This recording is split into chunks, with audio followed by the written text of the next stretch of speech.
नमस्कार दोस्तों स्वागत है आपका आज के वीडियो में जिसके अंदर हम लोग डिस्कशन करेंगे वाइस प्रेसिडेंट ऑफ इंडिया यानी भारत के उपराष्ट्रपति उनके ऊपर काउंसिल ऑफ मिनिस्टर्स और प्राइम मिनिस्टर के ऊपर। ये सभी पोजीशंस जो हैं ये पार्ट 5 ऑफ इंडियन कॉन्स्टिट्यूशन में दी हुई हैं। इन सब एग्जीक्यूटिव पोजीशंस में सबसे important the president of India हमने पिछले वीडियो के अंदर बहुत डिटेल में डिस्कस किया था। आज के वीडियो में भी कई सारे रेफरेंसेस हम लोग उस वीडियो से उठाएंगे। तो मेरी आपको एक सजेशन है कि अगर हो सके तो पहले द प्रेसिडेंट ऑफ इंडिया वाला वीडियो जरूर देख लीजिएगा। उसका एक पॉइंट तो कम से कम यहाँ पर कंसीडर करेंगे हम लोग, वो है proportional representation by means of single transferable vote. ये वोटिंग प्रोसीजर कैसा होता है जो प्रेसिडेंट और वाइस प्रेसिडेंट के लिए कॉमन है, ये हमने वहां पर डिटेल में डिस्कस किया था। इफ पॉसिबल आप ये चीज वहां से जरूर देख लीजिएगा। बाकी का वीडियो ये अपने आप में काफी हद तक सेल्फ सफिशिएंट होगा आपको सारी चीज समझाने के लिए। तो आइए आज का वीडियो शुरू करते हैं और डिस्कशन को कंटिन्यू करते हैं। हमारा जो ओवरऑल टॉपिक चल रहा है वो चल रहा है part 5 of Indian constitution the union के बारे में। द एग्जीक्यूटिव के ऊपर ये उसका दूसरा लेक्चर हो सकता है। पहले लेक्चर में हमने डिस्कस किया था द प्रेसिडेंट ऑफ इंडिया और इस लेक्चर में हम लोग डिस्कस करेंगे the vice president of India, the council of ministers and the prime minister. तो आइए हम लोग आज का जो वीडियो है इसको शुरू करते हैं। तो सबसे पहले हमारा जो पॉइंट ऑफ डिस्कशन है वो है the vice president of India. Vice president of India यानी भारत के उपराष्ट्रपति का जो अपॉइंटमेंट होता है वो कैसे होता है, वो होता है बाय इलेक्टोरल कॉलेज।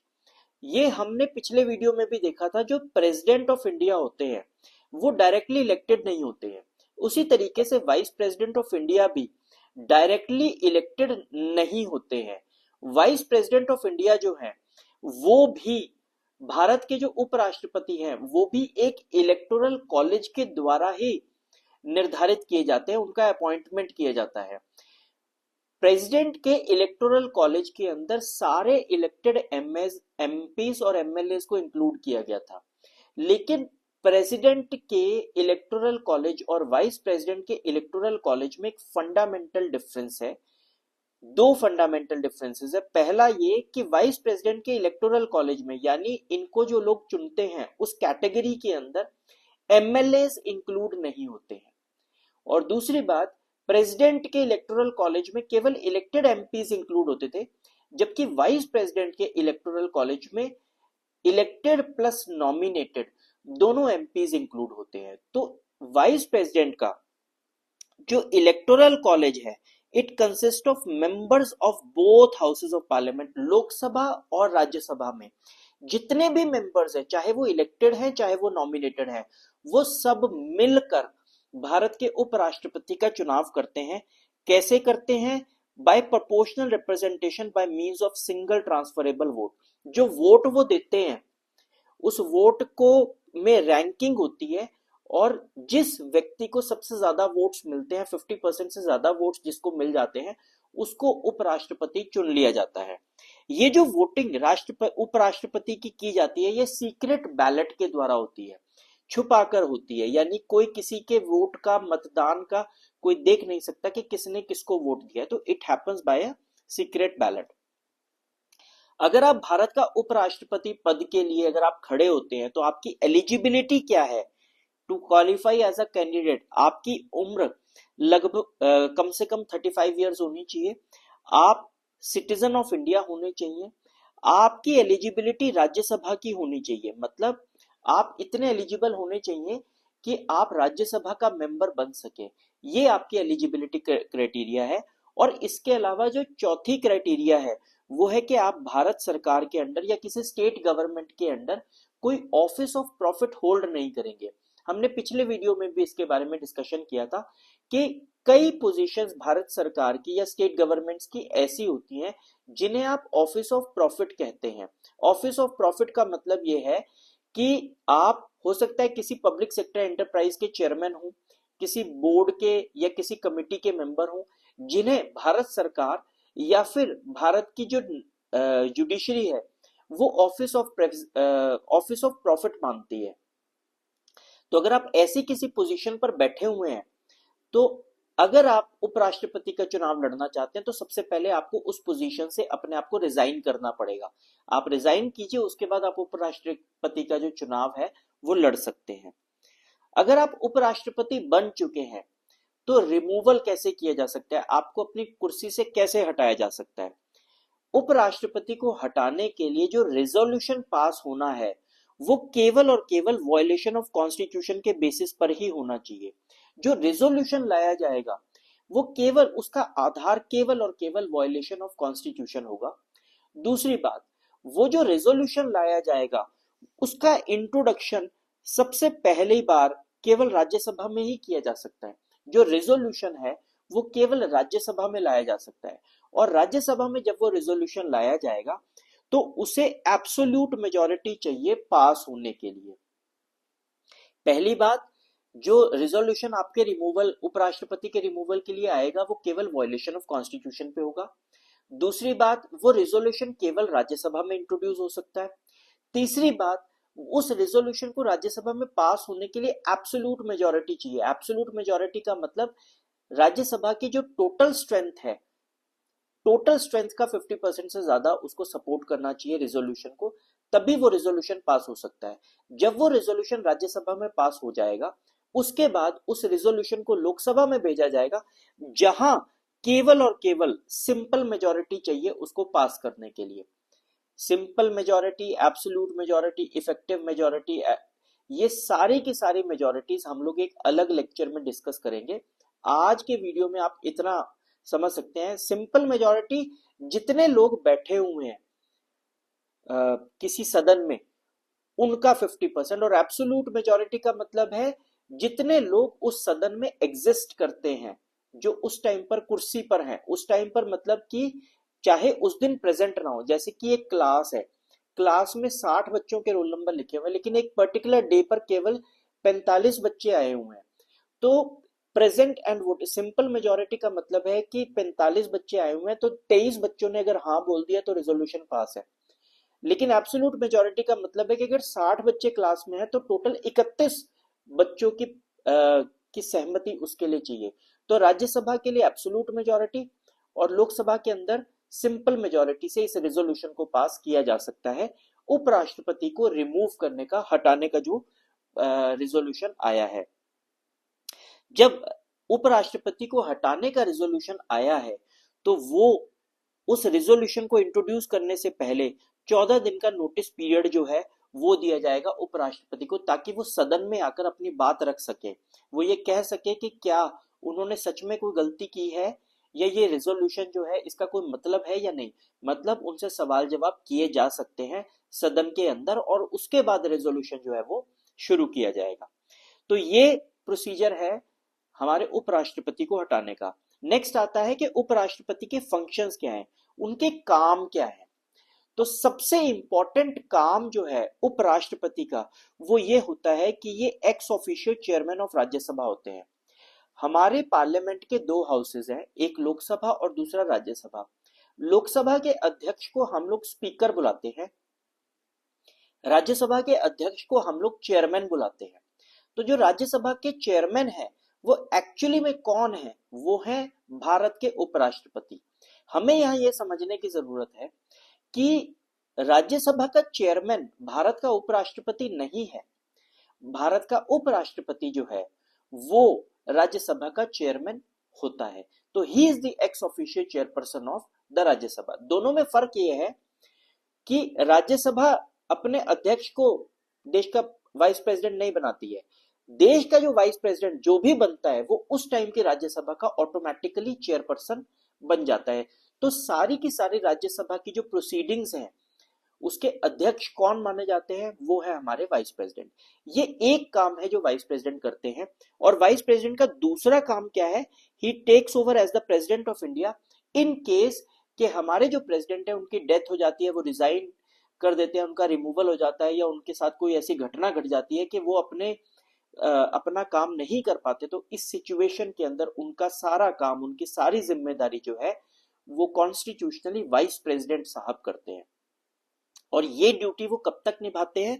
जब तक कि नया प्रेसिडेंट इलेक्ट नहीं कर लिया जाता। तो वाइस प्रेसिडेंट के दो इंपॉर्टेंट काम, पहला कि वो राज्यसभा के अध्यक्ष हैं और दूसरा चेयरमैन है, और दूसरा ये कि प्रेसिडेंट के एब्सेंस में वो प्रेसिडेंट का काम करते हैं।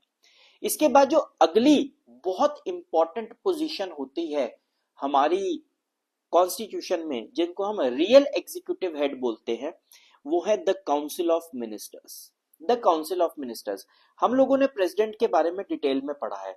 प्रेसिडेंट को हम लोग नॉमिनल हेड ऑफ एग्जीक्यूटिव बोलते हैं या हेड ऑफ एग्जीक्यूटिव बोलते हैं। अगर कोई आपसे पूछे कि who is the head of the executive, it's the president. Who is the nominal head of the executive, it is the president. But who is the real head of the executive, it is the council of ministers who has got all the power. सारी की सारी ताकत council of ministers में concentrated है। और council of ministers के अंदर एक आदमी, एक पोजीशन ऐसी है जिसको हम प्रधानमंत्री बोलते हैं, prime minister. Council of ministers में जो प्राइम मिनिस्टर है, जो उनका लीडर है, जो नेतृत्व करता है काउंसिल ऑफ मिनिस्टर्स का, उन्हें हम लोग रियल एग्जीक्यूटिव हेड बोलते हैं। रियल एग्जीक्यूटिव हेड कौन है? हमारे prime minister, supported by the council of ministers. और nominal head of the executive कौन है? हमारे द प्रेसिडेंट। अब प्राइम मिनिस्टर एक्चुअली में काउंसिल ऑफ मिनिस्टर्स का ही एक हिस्सा होते हैं। इसको समझने के लिए आप देखिए कि जैसे इंडियन क्रिकेट टीम है, उसमें 11 खिलाड़ी हैं। 11 खिलाड़ियों में से एक कैप्टन है। क्या कैप्टन के लिए क्रिकेट के नियम बदल जाते हैं? क्या कैप्टन को एक ओवर में खेलने के लिए 6 की बजाय 7 बॉलें मिलती हैं? क्या कैप्टन जब बैटिंग कर रहा होता है तो क्या फील्डिंग टीम जो है, ऑपोजिशन टीम के 2-4 फील्डर्स को हटा दिया जाता है कि नहीं जी कैप्टन बैटिंग कर रहा है तो रूल्स अलग होंगे? ऐसा नहीं है। प्राइम मिनिस्टर की कॉन्स्टिट्यूशन के हिसाब से या कॉन्स्टिट्यूशनली उसकी कोई भी पावर एक्स्ट्रा नहीं है। वो काउंसिल ऑफ मिनिस्टर्स का ही हिस्सा है, लेकिन फिर भी वो पूरे के पूरे काउंसिल ऑफ मिनिस्टर्स और गवर्नेंस को और गवर्नमेंट को रिप्रेजेंट करता है। टीम का जो कैप्टन है वो पूरी की पूरी टीम को रिप्रेजेंट करता है, वो हेड ऑफ द टीम है। लेकिन क्या गेम के अंदर उसके लिए कुछ स्पेशल रूल्स हैं? ऐसा नहीं है। क्या उसके लिए कोई स्पेशल रूल डेडिकेटेड है? ऐसा नहीं है। क्रिकेट के नियमों के अंदर ऐसा कोई नियम नहीं है कि जो कैप्टन है उसको कहीं ना कहीं एज दी गई है बाकी प्लेयर से, ऐसा नहीं है। ठीक उसी तरीके से कॉन्स्टिट्यूशन के अंदर प्रधानमंत्री को काउंसिल ऑफ मिनिस्टर से एक्स्ट्रा कोई पावर नहीं दी गई है, लेकिन फिर भी प्राइम मिनिस्टर जो है वो काउंसिल ऑफ मिनिस्टर्स का हिस्सा होते हुए भी वो उनका लीडर माना जाता है। तो इसलिए असली पावर जो है, असली टीम जो देश को चलाती है, वो कौन सी है? वो है हमारे काउंसिल ऑफ मिनिस्टर्स। तो हमारे जो काउंसिल ऑफ मिनिस्टर्स हैं, they comprise of the prime minister and other ministers. हमारी काउंसिल ऑफ मिनिस्टर्स में लगभग 60-70 के आसपास मिनिस्टर्स होते हैं। मैक्सिमम 80-85 तक मिनिस्टर्स हमारे कॉन्स्टिट्यूशन के हिसाब से हो सकते हैं। ये कैसे डिसाइड होता है कि मिनिस्टर्स कितने होंगे, इसके बारे में हम लोग एक वीडियो अलग से पढ़ेंगे जिसके अंदर हम इसके ऊपर डिस्कशन करेंगे कि हमारे टोटल मिनिस्टर्स कितने हो सकते हैं। बट अभी हम लोग ये बात कर रहे हैं कि हमारे मिनिस्टर्स नॉर्मली 60 या 70 होते हैं, इंक्लूडिंग प्राइम मिनिस्टर जो भी हैं। Prime minister plus council of ministers अगर 60 हैं तो इसका मतलब काउंसिल ऑफ मिनिस्टर्स 59 हो गए और प्राइम मिनिस्टर जो है वो एक 60 हो गए टोटल। ये जो 59 काउंसिल ऑफ मिनिस्टर्स है, अंदाजा अगर 59 है तो ये 3 कैटेगरीज में डिवाइड किए जाते हैं। 3 categories, cabinet ministers, ministers of state and deputy ministers. इन तीनों में क्या फर्क है? जो हमारे काउंसिल ऑफ मिनिस्टर्स होते हैं उसमें से 10, 12, 15 मिनिस्टर्स बहुत इंपॉर्टेंट होते हैं, क्रिटिकल पोर्टफोलियो के हेड होते हैं वो, और वही हमारे देश के प्रधानमंत्री के साथ मिलकर एक टीम बनाते हैं। ये टीम पूरा देश चलाती है। सबसे बड़ी जिम्मेदारी इन कैबिनेट मिनिस्टर्स की रहती है। जब कॉन्स्टिट्यूशन बना था तब कैबिनेट वर्ड उसमें इंक्लूड नहीं था, बाद में इस वर्ड को इंट्रोड्यूस किया गया ये दिखाने के लिए कि हाँ कैबिनेट एक इंपॉर्टेंट पोजीशन है, कैबिनेट के अंदर बहुत important council of ministers included है और ये लोग मिलकर फैसला लेते हैं, और इसीलिए कैबिनेट सबसे इंपॉर्टेंट मानी जाती है। कैबिनेट के अंदर finance minister, home minister, defence minister जो हैं ये इंक्लूड किए जा सकते हैं। तो हम ये समझते हैं कि कैबिनेट मिनिस्टर्स मतलब मिनिस्टर्स का वो ग्रुप जो सबसे ज्यादा ऊंचाई पर बैठता है। अब एक कैबिनेट मिनिस्टर जो है, मान लीजिए फाइनेंस मिनिस्टर को आपने कैबिनेट मिनिस्टर बना दिया, तो जिम्मेदारी उनकी केवल फाइनेंस की नहीं रह गई है, उनको और भी बहुत सारी जिम्मेदारियां, प्रधानमंत्री के बहुत सारे काम उनको करने हैं। तो ऐसे में फाइनेंस मिनिस्ट्री का काम भी सुचारू रूप से चलता रहे, तो इसके लिए उनको असिस्ट कर सकते हैं एक मिनिस्टर ऑफ स्टेट। एक जूनियर मिनिस्टर को भी रखा जा सकता है जो फाइनेंस मिनिस्ट्री का भी काम संभालेंगे, और शायद एक दो और छोटी बड़ी मिनिस्ट्रीज को भी वो संभाल सकते हैं, जैसे कि हाउसिंग मिनिस्ट्री होगी या टेक्सटाइल मिनिस्ट्रीज। तो इस तरीके से जो मिनिस्टर ऑफ स्टेट होता है वो कैबिनेट मिनिस्टर को भी सपोर्ट करता है और कोई ना कोई इंडिपेंडेंट चार्ज भी संभालता है, और ऐसे मिनिस्टर्स को हम लोग बोलते हैं मिनिस्टर ऑफ स्टेट। दे मे और may not have independent charge of ministries, but they definitely assist the cabinet minister. तो ये मिनिस्टर ऑफ स्टेट थोड़े से जूनियर मिनिस्टर्स होते हैं कैबिनेट प्रोफाइल से। तीसरे नंबर पर आते हैं डेप्यूटी मिनिस्टर्स। डेप्यूटी मिनिस्टर्स का मतलब होता है ये मिनिस्टर ऑफ स्टेट के भी नीचे आते हैं, इनके पास कोई इंडिपेंडेंट चार्ज नहीं होता है, ये केवल और केवल अपने कैबिनेट मिनिस्टर को सपोर्ट करने के लिए उस मिनिस्ट्री को हैंडल करते हैं और डे टू डे ऑपरेशंस काम में लग जाते हैं। ये डेप्यूटी मिनिस्टर्स जो होते हैं, जैसे मिनिस्टर ऑफ स्टेट को फिर भी कोई ना कोई इंडिपेंडेंट चार्ज दिया जा सकता है, लेकिन डेप्यूटी मिनिस्टर के पास किसी भी प्रकार का कोई इंडिपेंडेंट चार्ज नहीं होता, और इनकी नियुक्ति केवल और केवल अपने कैबिनेट मिनिस्टर्स को सपोर्ट करने के लिए होती है। तो इसलिए ये क्या करते हैं, ये अपने सीनियर मिनिस्टर्स को असिस्ट करते हैं। भारत में इस टाइम पर जहां तक मुझे याद है केवल दो ही कैटेगरीज प्रोमिनेंस में है, एक कैबिनेट मिनिस्टर्स और minister of state. Deputy ministers का एग्जाम्पल देखने में आपको बहुत ही कम मिलेगा। डेप्यूटी मिनिस्टर्स लगभग ना के बराबर ही हम लोग यूज करते हैं। करने को डेप्यूटी मिनिस्टर्स में डेप्यूटी प्राइम मिनिस्टर भी हो सकते हैं, बट ये पोजीशंस को बहुत कम यूज किया जाता है, और इसीलिए डेप्यूटी मिनिस्टर्स आपको देखने को बहुत कम मिलेंगे, और आपको केवल दो तरह का ही डिवीजन काउंसिल ऑफ मिनिस्टर्स में प्रैक्टिकली देखने को मिलता है। काउंसिल ऑफ मिनिस्टर्स में कुछ मिनिस्टर्स हैं जो कैबिनेट मिनिस्टर्स हैं, और कुछ मिनिस्टर्स हैं जो कैबिनेट मिनिस्टर्स नहीं है। जो कैबिनेट मिनिस्टर्स नहीं है उन सबको हम लोग मिनिस्टर ऑफ स्टेट की उपाधि दे सकते हैं। एक मिनिस्टर अपॉइंट कैसे होता है? एक मिनिस्टर ऐसे अपॉइंट होता है जब भी प्रधानमंत्री प्रेसिडेंट को रिकमेंड करते हैं कि इस व्यक्ति को मिनिस्टर बना दिया जाए, तो राष्ट्रपति जो है वो उस व्यक्ति को मिनिस्टर बना देते हैं। Council of ministers are appointed on the advice of the prime minister. But क्या प्रधानमंत्री किसी भी व्यक्ति को मिनिस्टर बनवा सकते हैं? बनवा तो सकते हैं, लेकिन अगर वो व्यक्ति मेंबर ऑफ पार्लियामेंट नहीं है, अगर वो व्यक्ति मेंबर ऑफ पार्लियामेंट नहीं है तो उसे 6 महीने के अंदर अंदर मेंबर ऑफ पार्लियामेंट बनना होगा। भारत का प्रधानमंत्री हो या भारत का कोई भी मिनिस्टर हो, he must be a member of either house of the parliament. Lok Sabha या राज्यसभा का वो मेंबर होना जरूरी है। ऐसे ही व्यक्ति को राष्ट्रपति जो है वो प्रधानमंत्री या काउंसिल ऑफ मिनिस्टर बना सकते हैं। लेकिन अगर वो व्यक्ति राज्यसभा या लोकसभा का मेंबर नहीं है तो उसे अगले 6 महीने के अंदर मेंबर बनना होगा, ताकि वो अपनी मिनिस्ट्री जो है या अपनी प्राइम मिनिस्ट्री जो है उसको कंटिन्यू कर सके। एक मिनिस्टर को हटाया कैसे जा सकता है? प्राइम मिनिस्टर कह सकता है कि आप रिजाइन कर दीजिए, या प्रेसिडेंट भी कह सकता है कि आप रिजाइन कर दीजिए। प्राइम मिनिस्टर और प्रेसिडेंट में से कोई भी अगर आपको कहेगा एज अ मिनिस्टर तो आपको रिजाइन करना पड़ेगा।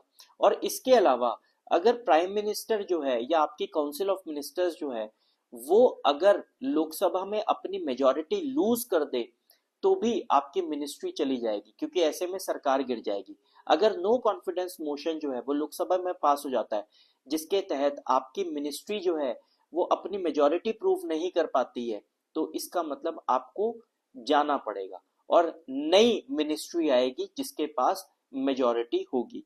तो entire council of ministers must resign if the prime minister resign और इज रिमूव्ड।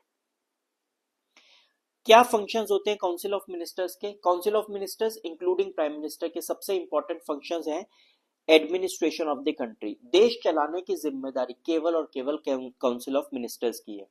ये लोग प्रेसिडेंट को एडवाइस करते हैं और एड करते हैं कि वो देश को सुचारू रूप से चला सके। कलेक्टिव रिस्पॉन्सिबिलिटी होती है लोकसभा के प्रति। लोकसभा के अंदर इन मिनिस्टर्स से, गवर्नमेंट से तरह तरह के सवाल पूछे जा सकते हैं। अगर कहीं कोई एक्सीडेंट हो जाता है, कोई ट्रेन एक्सीडेंट हो गया, तो ट्रेन जो रेलवे मिनिस्टर है उनसे सवाल जवाब किए जा सकते हैं। कहां पर? लोकसभा के अंदर। तो इस तरीके से जो मिनिस्टर्स होते हैं उनकी एक कलेक्टिव रिस्पॉन्सिबिलिटी होती है टुवर्ड्स द लोकसभा।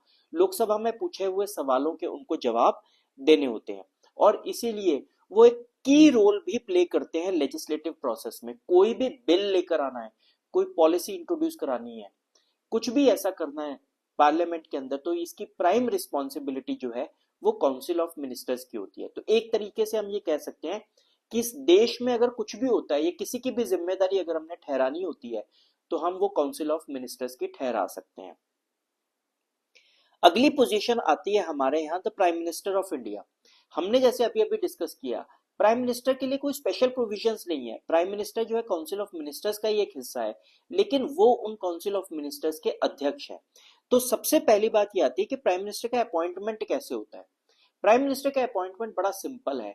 लोकसभा का जब चुनाव होता है तो जिस भी पार्टी को क्लियर मेजोरिटी मिलती है, वो जिस व्यक्ति को अपना अध्यक्ष बनाकर भेजती है, उसे देश का प्रधानमंत्री नियुक्त कर देते हैं हमारे राष्ट्रपति। अगर बीजेपी चुनाव जीतती है तो बीजेपी का जो हेड होगा उसे हमारे जो राष्ट्रपति हैं वो न्योता देकर बुलाएंगे और उसे कहेंगे कि आप सरकार बनाइए। इस तरीके से प्रधानमंत्री जो है वो नियुक्त किए जाते हैं। बट तब क्या होगा अगर किसी भी पार्टी को क्लियर मेजोरिटी नहीं मिलती? If no party has a majority, then what will happen? तो ऐसी सिचुएशन के अंदर प्रेसिडेंट की मर्जी है, प्रेसिडेंट अपनी मर्जी से किसी भी ऐसे व्यक्ति को प्रधानमंत्री बना सकता है जिसको उसे लगता है, जिसे राष्ट्रपति जी को लगता है कि ये व्यक्ति कुछ समय के अंदर मेजोरिटी हासिल कर लेगा। जैसे 1996 के अंदर डिस्पाइट द फैक्ट के बीजेपी रिक्वायर्ड नंबर्स तक नहीं पहुंच सकी थी, लेकिन फिर भी अटल बिहारी वाजपेयी जी को प्रधानमंत्री बना दिया गया और उन्हें 13 दिन का समय दिया गया ताकि वो अपनी मेजोरिटी को प्रूव कर सके। वो 13 दिन बाद अपनी मेजोरिटी प्रूव नहीं कर पाए थे तो सरकार गिर गई थी। राष्ट्रपति के इस फैसले के ऊपर आपत्ति बहुत हुई कि भाई आपने एक ऐसे व्यक्ति को प्रधानमंत्री क्यों बना दिया जिसको आपको पता था कि ये मेजोरिटी हासिल नहीं कर पाएगा। लेकिन ऐसे में मर्जी राष्ट्रपति की है कि वो किसी भी व्यक्ति को प्रधानमंत्री बना सकते हैं। राष्ट्रपति जी ने उस टाइम पर यह लॉजिक दिया था कि मैंने इनको इसलिए बनाया क्योंकि सबसे बड़ा दल इनका था और इसीलिए सबसे ज्यादा प्रोबेबिलिटी सरकार बनाने की भी इनकी है। तो ये राष्ट्रपति का लॉजिक अपना हो सकता है, वो किसी भी ऐसे व्यक्ति को सरकार बनाने के लिए आमंत्रित कर सकते हैं जो उनको लगता है कि सरकार बनाने में कैपेबल है। तो यहां पर हमारे राष्ट्रपति जो है वो अपनी मर्जी से काम कर सकते हैं। हमारे प्रधानमंत्री का टेन्योर कितना होगा? वैसे तो प्रधानमंत्री का टेन्योर 5 साल माना जाएगा क्योंकि 5 साल बाद लोकसभा के दोबारा चुनाव होंगे, लेकिन असली जो टेन्योर है प्रधानमंत्री का वो क्या है? As long as they enjoy confidence in the Lok Sabha. जब तक लोकसभा में मेजोरिटी है और जब तक लोकसभा में उनकी सरकार को मेजोरिटी और उनको समर्थन है उस मेजोरिटी का, तब तक वो प्रधानमंत्री रहेंगे। असली डेफिनेशन तो यही है। इसीलिए तो प्रधानमंत्री नरेंद्र मोदी वो पिछले 11 साल से प्रधानमंत्री हैं इस देश के। क्यों? क्योंकि वो 11 साल से लोकसभा के अंदर मेजोरिटी होल्ड करके बैठे हैं। इलेक्शन की टर्म 5 साल है, लोकसभा के इलेक्शंस की टर्म कितनी है? 5 साल है। लेकिन प्रधानमंत्री की टर्म आप मान सकते हो कि 5 साल है, लेकिन असली टर्म तो ये है ना कि जब तक लोकसभा के अंदर आपकी मेजोरिटी, आपका सिक्का चल रहा है, तब तक आप देश के प्रधानमंत्री रहेंगे। तो इसीलिए हम कह सकते हैं कि इनके लिए कोई फिक्स टर्म नहीं है कि हाँ जी आपको हटना पड़ेगा 5 साल बाद या 2 साल बाद या 3 साल बाद हटना ही पड़ेगा। जरूरी नहीं है कि वो हटेंगे। उनकी टर्म लोकसभा की 5 साल है, लेकिन प्रधानमंत्री की कब तक है? Tenure depends on the majority support in the Lok Sabha, जब तक आपके पास लोकसभा में मेजोरिटी है। अगर हम फंक्शंस की बात करें तो प्रधानमंत्री का एग्जीक्यूटिव फंक्शंस है कि वो काउंसिल ऑफ मिनिस्टर्स के हेड हैं। मिनिस्टर्स को जो पोर्टफोलियो डिवाइड करने हैं वो प्रधानमंत्री जी डिसाइड करते हैं कि किसको टेक्सटाइल मिलना चाहिए, किसको फाइनेंस मिलना चाहिए, किसको होम मिलना चाहिए। तो एक्ट्स एज, और फिर he acts as the chief link between the cabinet, council of ministers and the president. President और काउंसिल ऑफ मिनिस्टर्स और कैबिनेट, इनके बीच में जो प्राइम लिंकेज है वो हमारे प्रधानमंत्री जी हैं। उनके कुछ लेजिस्लेटिव फंक्शंस भी है, लेजिस्लेटिव रूल्स, यानी वही प्रेसिडेंट को बताते हैं कि कब लोकसभा का सेशन शुरू करना है, कब उसको डिसॉल्व करना है और कब उसको प्रोरोग करना है, कब पार्लियामेंट शुरू होगी, कब खत्म होगी। ये फैसला चाहे प्रेसिडेंट साहब बताते हैं, लेकिन प्रेसिडेंट साहब को रेकमेंड करने की जिम्मेदारी प्रधानमंत्री की है। प्रधानमंत्री जो है वो पार्लियामेंट के सारे काम को गाइड करने की कोशिश करते हैं, वो उन कामों को करने की कोशिश करते हैं। He guides, directs and controls the functioning of the parliament. Government की पॉलिसीज के अंदर बहुत इंपॉर्टेंट रोल प्ले जो है वो हमारे प्रधानमंत्री करते हैं, pivotal role in the formulation and presentation of government policies. Policy जो भी कोई देश में बनेगी, चाहे वो डोमेस्टिक पॉलिसी हो, चाहे वो इंटरनेशनल पॉलिसी हो, या किसी पॉलिसी को कोई शेप देना हो, या भारत को रिप्रेजेंट करना हो, ये सारी जिम्मेदारियां जो है वो प्रधानमंत्री की हैं। क्राइसिस मैनेजर का काम करते हैं। क्राइसिस मैनेजर का मतलब है कि अगर देश में कोई आपत्ति आ जाती है, कोई त्रासदी हो जाती है, कोई लड़ाई हो जाता है, झगड़ा हो जाता है, कोई वॉर हो जाता है, एक्सटर्नल एग्रेशन हो जाता है, तो कोई एक व्यक्ति जिसकी तरफ पूरा देश देखता है, जो उस क्राइसिस से निपट सकता है, तो वो भारत के प्रधानमंत्री हैं। तो इसीलिए हम ये कहते हैं कि ये acts as the crisis manager. वो रिप्रेजेंट करते हैं गवर्नमेंट को इंटरनेशनल और नेशनल फोरम्स के अंदर। सारी जगह पर जो फेस ऑफ द कंट्री बनते हैं वो कौन होते हैं? वो होते हैं हमारे प्रधानमंत्री। आप यहाँ पर ये कह सकते हो कि पिछले वीडियो में, प्रेसिडेंट के वीडियो में, हमने यही काम प्रेसिडेंट का भी बोला था। प्रेसिडेंट एक नॉमिनल हेड है, लेकिन रियल हेड दुनिया भर ये जानती है, दुनिया भर में सभी लोग ये जानते हैं कि भारत में जो प्रेसिडेंट है वो केवल एक नॉमिनल हेड है, लेकिन असली ताकत जो है वो प्रधानमंत्री की। अगर प्रधानमंत्री किसी चीज के लिए हाँ बोल देते हैं तो फिर वो चीज होना लाजमी है, क्योंकि ये प्रधानमंत्री ने कहा है, क्योंकि भारत में रियल एग्जीक्यूटिव हेड जो है वो प्रधानमंत्री को माना जाता है। क्या प्रधानमंत्री को रिमूव किया जा सकता है? हाँ जी, प्रधानमंत्री रिजाइन भी कर सकते हैं। ये तो कोई भी रिजाइन तो कोई भी कर सकता है, लेकिन असली चीज ये है कि प्रधानमंत्री को तब हटाया जा सकता है अगर उनके खिलाफ लोकसभा के अंदर नो कॉन्फिडेंस मोशन आ जाए, यानी जब लोकसभा के अंदर उनकी मेजॉरिटी खत्म हो जाए, तब जो प्रधानमंत्री हैं उन्हें अपनी कुर्सी से को छोड़ना पड़ता है, और उनके साथ बाकी जो काउंसिल ऑफ मिनिस्टर्स हैं उनको भी अपनी कुर्सी को छोड़ना पड़ता है। तो ये था हमारा आज का वीडियो, जिसके अंदर हमने vice president, council of ministers और प्राइम मिनिस्टर को बहुत डिटेल में पढ़ने की कोशिश की। आई होप आपको वीडियो अच्छा लगा होगा। इस वीडियो को ज्यादा से ज्यादा लाइक और शेयर करें, और कमेंट बॉक्स में जरूर बताएं कि आपको ये वीडियो कैसा लगा, या आपके कोई और सवाल हो तो वो भी आप कमेंट बॉक्स में लिख सकते हैं। अगले वीडियो के अंदर हम आगे की पॉलिटी के ऊपर डिस्कशंस करेंगे। तब तक के लिए जय हिंद।